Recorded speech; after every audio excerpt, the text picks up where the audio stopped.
Hello all, welcome to our channel. ఈరోజు మన recipe వచ్చేసి బ్యాచిలర్ స్టైల్ చికెన్ కర్రీ అండి. దీన్ని ఎలా చేయాలో చూద్దాం. ముందుగా నేను దీనికోసం ఒక ½ కిలో చికెన్ని సాల్ట్ అండ్ లెమన్ వేసి నీట్గా ఒక 2-3 టైమ్స్ వాష్ చేసుకున్నాను.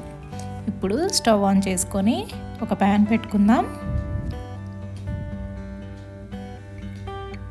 దాంట్లో ఒక 2 టేబుల్ స్పూన్స్ ఆయిల్ యాడ్ చేద్దాం. ఇప్పుడు ఇందులో ఒక బిర్యానీ ఆకు,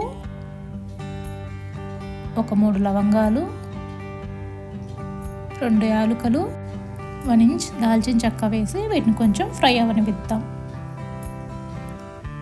ఇవి కొంచెం ఫ్రై అయ్యాక 2 పెద్ద ఉల్లిపాయలు ఇలా చిన్న చిన్న ముక్కలుగా కట్ చేసి వేసుకుందాం.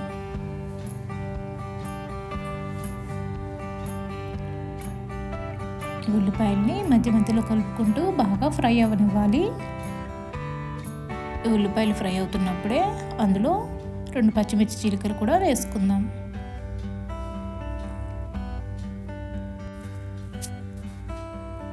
ఈ పచ్చిమిర్చి ఉల్లిపాయలు కొంచెం ఫ్రై అయ్యాక అందులో అప్పుడే దంచి పెట్టుకున్న అల్లం వెల్లుల్లి పేస్ట్ కూడా వేసుకుందాం.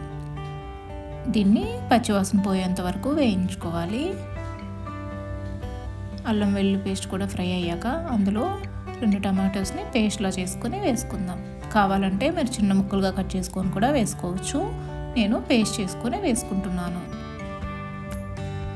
టమాటో పచ్చివాసన పోయేంత వరకు ఫ్రై అయ్యాక అందులో మనం వాష్ చేసి పెట్టుకున్న చికెన్ని కూడా యాడ్ చేసుకుందాం.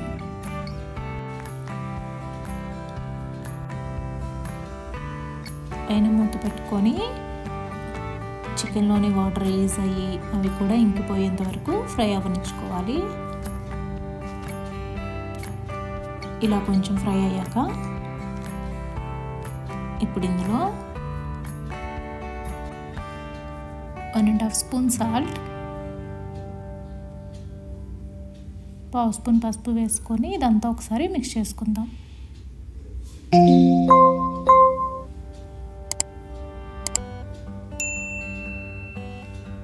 తర్వాత మూత పెట్టుకొని మధ్య మధ్యలో కలుపుకుంటూ చికెన్ బాగా ఫ్రై అవనివ్వాలి.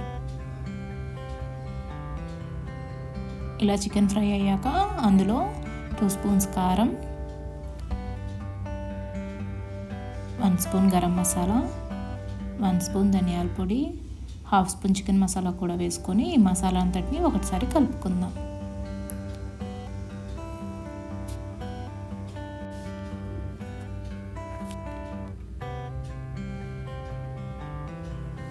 ఇలా ఒకసారి కలుపుకున్నాక ఇప్పుడు ఇందులో 1 గ్లాస్ వాటర్ యాడ్ చేద్దాం.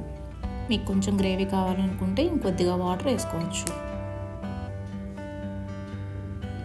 చికెన్ అంతా బాయిల్ అయ్యి ఇలా కొంచెం గ్రేవీగా ఉండి దగ్గర పడ్డాక ఫైనల్గా ఒక రెమ్మ కరివేపాకు,